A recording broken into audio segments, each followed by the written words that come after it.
What's up, everybody? Welcome to System Crafters. I'm David Wilson, and today we're going to continue our series on managing your email with mu4e to talk about managing multiple email accounts with mu4e and the mbsync tool. So in the previous episode, we managed to get a basic configuration for mu4e and mbsync set up so that we could sync email from a Gmail account. So we were syncing the email down and we're able to view it inside of Emacs using mu4e. If you watched the stream or the video, you might have noticed that I had some trouble getting things to sync whenever I was making changes to emails or moving them around to different folders and then trying to push them back to Gmail. The problem with that was that I had specified the paths wrong in my mu4e setup. So definitely check out the show notes of the previous episode if you had trouble with that as well. But I think that most people who have seen it by now are not having issues with it because I haven't really heard of anyone having that same problem. So just wanted to mention that before we move forward. So today we're going to try to extend that setup to add another email account so that we can,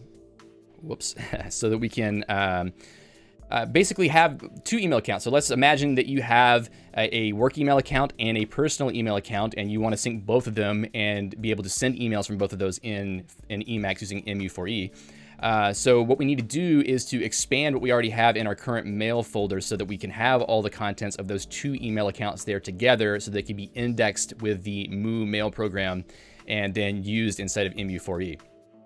So let me actually back up to this slide. So let's talk a little bit about how mu4e manages email accounts. So mu4e is really just a front end. It's just a client for the mu or the mu mail indexer.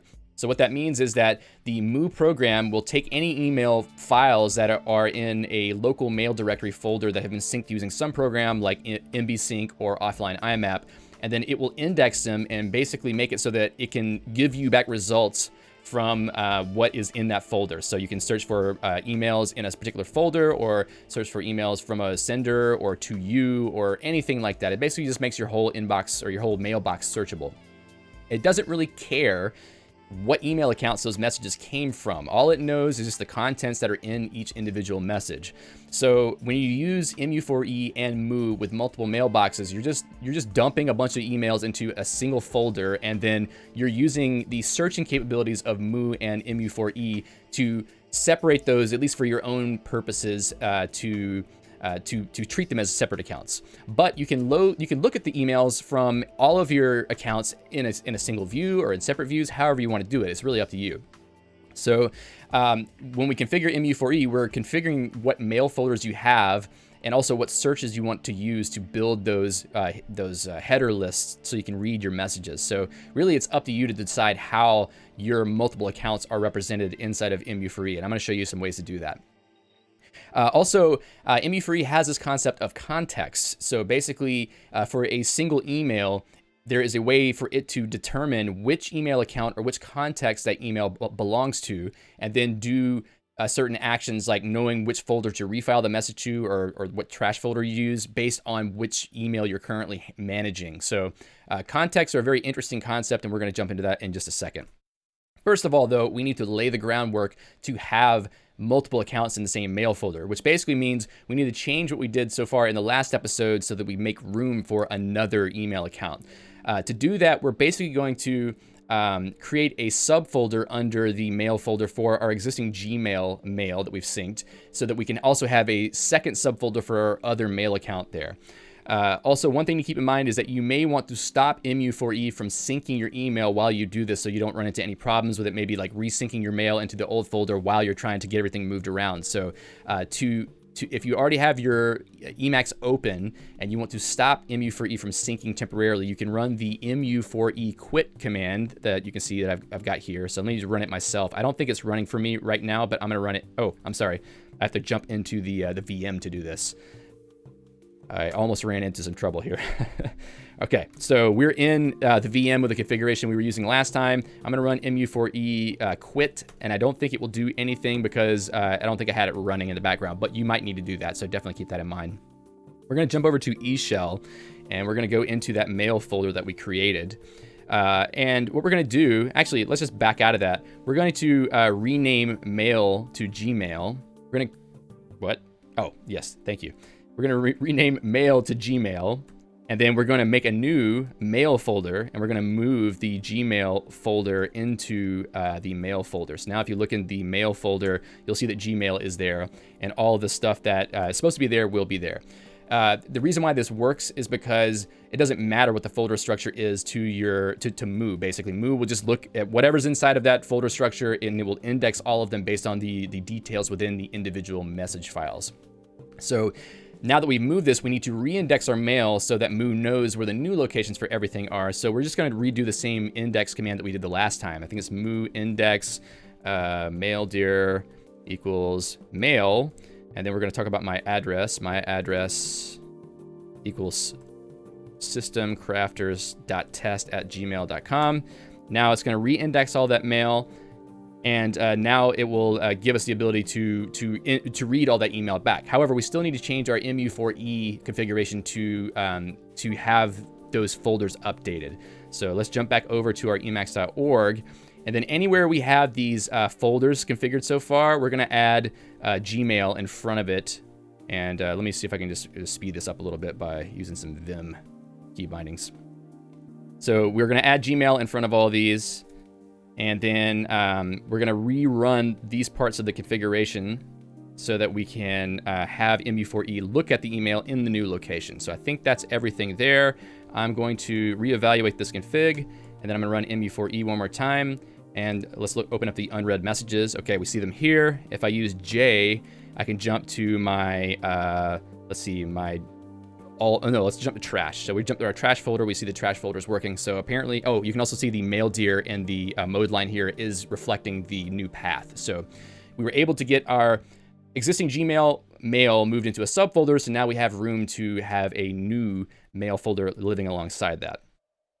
Oh, actually, I did forget one thing for our mbsync RC config, which is very important because we need to update where mbsync is going to sync these files. Thankfully, I don't think we've done that yet. So let me just jump over to the mbsync RC, and then we're going to update these two paths to mention Gmail also. I think that's right. Let me just double check. Yeah, we do need the trailing slash on that. So make sure you have a trailing slash on path. You don't need it on inbox, but you definitely need it on path. And to double check that this is working, we're going to go back to eShell and we're going to run mbsync a. And then probably there's going to be some, oops. Let's see. Okay, we've resynced it the wrong way, it seems. Let me pull this back out. I'm going to remove the inbox and Gmail folders from here. Okay, and then we're gonna look at mail, Gmail, make sure everything's there, and then we're gonna run mbsync one more time. I think I saved that file, didn't I? Yeah, I saved that. All right, run this one more time. Okay, I think we're good. So let's look at mail. Great. Look at Gmail. Okay, so we're back where we need to be. I'm gonna check this folder because I think, is there something going on with that? That's very strange. All right, I think that we're good. So let's jump back into the next step, which is to add the first context. So we're going to try to set up a context now that will define the context for the Gmail account. Basically, what this means is we had this variable configuration before for our drafts folder, sent folder, refile folder, trash folder. But now we're not going to set that as the default because what we want is to have multiple contexts that work for these different accounts. And the way you do this is by setting this mu4e context variable. So this is a list of contexts, and the way that you create a context is by using this make mu4e context function, which takes the name of the context and a match function, which we'll talk about in a minute, and also the variables that will be applied whenever this context is active. So this is very interesting because, okay, yeah, these are mail-related variables here, but it actually could be any variable in Emacs as far as I know. You can, for a given email, whenever it checks the match function and that match function returns true, then these variables will be applied when running any kind of mu4e command on that email. So if you wanted to set anything else, like if you had some customization for how you style your emails whenever you convert them to HTML or anything like that, you can set those variables here. So it allows you to customize everything for a particular email account, which is pretty cool. So this is all we really need. For now, we're going to leave our MailDir shortcuts the way they are because we don't need to change that yet. And I don't think there's a way to change the MailDir shortcuts per context, unfortunately, but there's other ways to handle that problem. So let's go back into our mu4e configuration in our emacs.org file. And I'm going to replace these 4 lines here with the mu4e context code that I just copied. And I'm going to run this little block here as well. So now we've set up our context. If you look at the variable for mu4e context, it will have this information that I just put in here. So what's going to happen now whenever you try to run mu4e is it's going to ask you which context that you want to select. So since I defined a context named work and it's the only one there, you have only that option. However, as you add more context, you're going to have more options there visible. So I'm going to press W to select work, and then it pulls open the mu4e main page in the work context. You'll also see here that work is shown in the mode line because it's basically saying we're in that context currently. Now, if you wanted to switch to another context, you can press the semicolon key, and then it's going to pull up that context switcher again in the echo area, and then you can switch to a different context if you wanted to. So I think if you press C, compose a new message, inside of this view, it's going to ask you which context. I'm going to pick work, and it's going to tell me, it's going to start composing an email from the email that's attached to that context. And the reason why that works is because we have the user mail address variable being set in this context. So that says what our email address is. And then the user full name is also the name that's going to be sent along with your email whenever you address yourself in the email. Let me just quickly describe what match_func is doing. So match_func is a function that is for any message that an action is being applied to. This function is going to be called, and a message object will be passed in. So we're going to check to make sure that there actually is a message so that we don't hit any problems if we're calling functions on that message. And then we're going to check to see if the prefix of the string for the MailDir field of the message starts with /gmail, because we know that in our mail folder, all the Gmail mails start with /gmail in that folder path. So we're using the mu4e message field function on the message object to extract the MailDir property or field from the message and then comparing it against this string prefix. So this is a very easy way to check if you're looking at a message from a particular MailDir. Now, you can do any kind of check inside of these match_funcs. It could be for a message that is from a particular sender or to a particular sender, like maybe for a mailing list. So if you're replying to a mail to a mailing list, you could have a different name or reply address on there. You could have a different signature. You could have all kinds of different things that are happening there. So this is not just useful for different mail accounts. It's also useful for any type of usage. And we're going to cover that a little bit in future videos, I think. Okay, so let's see if there's anything else I wanted to mention related to this.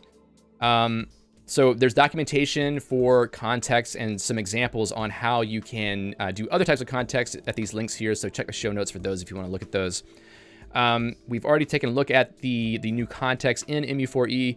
One thing to be aware of, though, is there is a variable to configure how the context gets picked by default whenever you open mu4e, and that is the mu4e context policy variable. If you look at that, the default value is ask if none, which basically says that if no context has already been picked, then ask for one whenever you're doing any kind of action that needs a context. Otherwise, you can set this to other values like always ask, like if you wanted to always ask about the context, or pick first, which picks the first context in the context lists by default. Or ask the user. I don't know why this one exists because it seems to be represented by other values, so I would just skip that one. So ask if none, which is the default, pick first, and always ask seem to be the ones that are most interesting. And then nil, leave the current context as it is. I don't really know how that's useful either, but this is how you would change the default if you needed to for whatever reason. And let's go back to the notes. Let's jump into the next section, which is syncing the second account. So for the second account, I'm going to use a service called Fastmail, which is a really good true email service where you have an IMAP server. It's not like a cloud service like Gmail or Office 365 where it's sort of like their own thing, but it just has an IMAP endpoint. This is an actual legitimate IMAP email service that's pretty good. I've been using it for quite a few years. If you're looking for a good alternative to Gmail or Outlook.com or anything like that, definitely give Fastmail a look. I've got a referral code here in case you wanted to join and say that I referred you, basically. But we're going to use that for this example. Fastmail also requires the use of an app password, sort of like we saw in the last episode with Gmail. This is sort of a new pattern that services are using to have revocable passwords that increase security to some degree whenever you're using more primitive apps to interact with the service. So you'll definitely need to go and create an app password using this link before you can sync your email. So now we're going to go and take this bit of configuration here and add it to the mbsync RC file that we've already set up. And then that will allow us to sync our Fastmail from this account. So I'm going to pull up our .mbsync RC file. And then I'm just going to go to the end of this and paste in this new section. And I'll fix the indentation as well. So what we're doing is adding another IMAP account entry for Fastmail. And we're setting the host and the port as usual. This is the wrong email address, so I'll fix that real quick, fastmail.com. And we're doing the insecure password trick again. In a future episode, I'm definitely going to talk about how to use GPG and the pass command to do this. So don't worry if this is freaking you out. We'll fix it in another episode soon. Also, it's very similar to the setup that we did for the Gmail account. It's very, very similar. So it's not very complicated to set this up. Also, we are going to sync this into the /mail/fastmail folder so that we can get a separate folder for those messages. And other than that, we're not going to use any patterns here because we just want to sync all the folders from our Fastmail account. And there's a couple settings here that are different, but nothing really worth mentioning right now. I had set up this group before because you can use groups to sync different accounts with mbsync, but whenever I was doing some testing, I found that this wasn't actually necessary. So I'm just going to take that out to keep things simple. So I think that we should be able to go ahead and try to sync this account. So let me jump back into eShell. And as we know, we need to create the maildir folder first. Otherwise, mbsync will yell at us. So I'm going to create the, cd, wait, hold on. Mail, make dir fastmail. And now we're going to run mbsync a. That's going to sync all of our accounts. So mbsync A will sync every account that's listed currently inside of our mbsync RC file. And if we're looking through the Fastmail folder now, we'll see that the folders did get synced. We can see inside the inbox folder, there is some new email to look at there. So we did sync that successfully. So now we need to add our mu4e configuration. Oh, no, before that, actually, we do need to run mu index again. Now we're going to add, we're going to tell it to index all of the mails. It's the same path as before. We don't need to do anything new there. However, we need to let it know about the additional email address that we are going to be using in this account. So if I can jump up here and just take out these new lines in case eShell doesn't like it. So we did the my address for systemcrafters.test@gmail.com, but now we're also going to add one for this address, which is systemcrafterstest@fastmail.com. I'm going to run mu index. It completes instantly. And now we should be able to set up mu4e for the second account. So what we're going to do is create a second context for this personal email account. We're going to copy this little bit of code, and I'll tell you what it does. It's basically the same thing as what we saw for the Gmail configuration before. So we're going to go back in here, and I'm going to paste it at the end of that section. Make sure that we don't have any stray parentheses. Make sure that that lines up. That does not line up. Let's see. Okay, so that one does line up. And let me make sure that everything else is copacetic. Okay, so that list needs to be open. All right, so now that goes to the list and that goes here. Okay, I think this should be fine now. I'm going to run this code with Control-X, Control-E. And now if we check our mu4e context, we should see that we have personal and we have work. Okay, so now if I run mu4e again, it's going to automatically switch to work because we did that ask if none setting before. So it's always going to choose work in this Emacs session after we started mu4e. However, I can use semicolon to switch to personal, and now I'm in the personal configuration. If I were to look at BU, It's going to pull up everything. So now we have, like, if you use these default bookmarks, it's going to pull up all the emails across all of your contacts or all of your accounts that are currently synced into the folder. And you should be aware, you don't have to set up contacts for these mails to show up from the multiple accounts. All you need is for Mu to index those things, and then they will all show up together in the results. The contacts are just being set so that we know what to do with the message when we need to act on it. So just keep in mind that you can sync any number of mailboxes and you don't have to set up contacts for all of them if you don't want to. Okay, so let's jump to a particular mail, dear. We can actually, so by default, when you press J, it's going to give you all the shortcuts for jumping, but there's also this other option down here with O. So if I press O, I can see all the things from fast mail. So I can start typing fast mail, I can type in inbox and go to the fast mail inbox. And now I see that there's these 3 messages in the fast mail inbox. If I press capital S, we see that the search query is just maildir/fastmail/inbox. So if you want to individually look at any folder from any specific email account, all you need to do is just create a search bookmark or run a query for that particular MailDir, and then you will just get those messages. Otherwise, these default bookmarks will just show you everything. So we should be able to find, unread messages. We should be able to find those fast mail messages if we narrow using the, I guess it's / key, /, not sure which one it is. It's the one with the question mark on top. So if I search for fast mail, those 3 emails from the fast mail team are here inside of this results list, and they will show up because we have a merged view of the Gmail and fast mail email. Also, a tip that I didn't know the last time that I can tell you now is you can use the Alt left arrow key to go back to the previous search if you had narrowed your search previously. So we were able to do that. You can also use Alt right arrow to go forward in the search history as well. So this is just something that I learned that was kind of helpful for navigating in the search views like this. Okay, let's see. So we do want to mention a little bit about the configuration here. As we mentioned, the match func is looking for the prefix of the MailDir folder path. We're looking for the /fastmail prefix to know that this is a fastmail mail. We're setting our email address and full name, and we're also setting the folder configurations for the different folders that are relevant to managing messages for this context. So, So, excuse me. So let's just talk a little bit about how to use context now. So now that we've got all of our emails syncing, we've got them in the results list. What if we want to reply to an email? So let's pull back up mu4e. And then we're going to go into unread messages. I'm going to press, excuse me, capital R to reply to this email. Now, it's going to ask me who I want to reply to. It doesn't ask me the context, just ask me who to reply to. And I'm going to just say sender only. And by default, it says systemcraftersgmail@gmail.com. And that's because it knows this email is from the work context. It's also reflected down here in the mode line. I'll use Control-C, Control-K to cancel this because I don't want to send that. I'm going to search for fast mail to get those 3 messages from the fast mail team. I'm going to do capital R here to reply. I'll do sender only again. And now it's replying from System Crafters fast mail, systemcrafterstest@fastmail.com. We can also see that the personal context name is here in the mode line.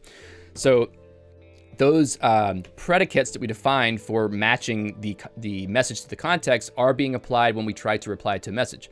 Similarly, when you try to delete a message, if you press D, it will tell you that it's going to send this email to /gmail/gmail/trash because it knows that this is a Gmail account message.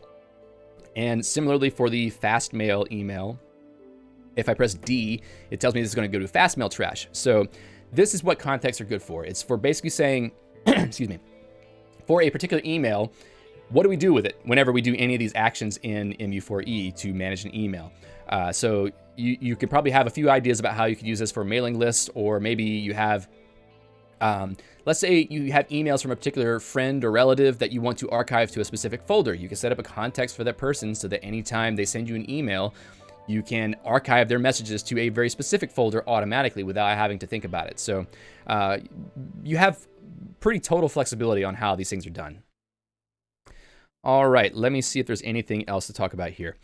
So Yes, I was going to also mention that you can add your own bookmarks so that you can show merged views of folders across accounts. So if you wanted to have a specific search for something, like you wanted to look at both inboxes or looking for some kind of content within an inbox or anything like that, you can add bookmarks to the mu4e bookmarks list, like we discussed in the last episode, to search for mails. So the M character here is actually is a shortcut for the mail dear field.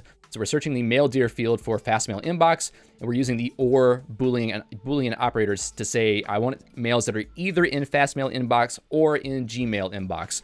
And then if you set up that bookmark, then you will be able to look for mails for all those. So if I just use Alt:, I'm gonna ignore the marks here. If I use Alt:, and eval this statement to say add to list mu4e bookmarks. You don't need to do that. Obviously, you can put this in your configuration, but just as a way of example, if I refresh this view, I think it should give me the BI now. Okay, BI is all inboxes, is the one that I added. If I press BI, now it will do the search that I had configured, the single letter M, fast mail inbox, etc. And you can add bookmarks for anything. So if you want to look for look at the trash or the sent mail across all of your accounts, you can set up bookmarks for those searches as well. Just anything you want to do. And the beauty of this is that this is your email client to build. You can have whatever email workflow you want for managing multiple accounts or managing certain types of email from a single account, whatever you want. You don't have to be beholden to the patterns that are dictated by Thunderbird or by Outlook or whatever. You can build whatever you want with these commands. With all this very simple configuration and indexing capabilities and searching capabilities, you can build whatever you want. I think that's a really great thing. Okay. So that's all for managing multiple accounts. So what comes next? We're going to talk a little bit more in depth about composing emails, because currently we haven't talked about how you compose and send an email. So I want to do a video talking about that. Also, I'd like to do a short video about how you can display your unread mail count and get notifications for any new mails that are coming in. It's a very cool thing to do.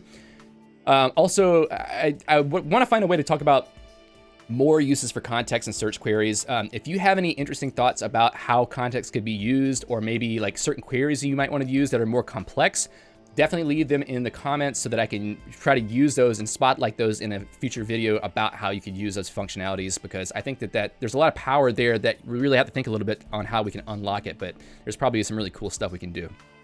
And finally, we're definitely going to talk about org mode integration, both for capturing things from email to org mode, or to use org mode to author your emails and send HTML email, etc. So there's a lot of cool stuff that can be done there, and we're going to cover that in a future video. All right. So as usual, I would love to thank the people who are so kind to sponsor the work that I'm doing with these videos on this channel. Thank you very much for your sponsorship and your support. It means the world to me.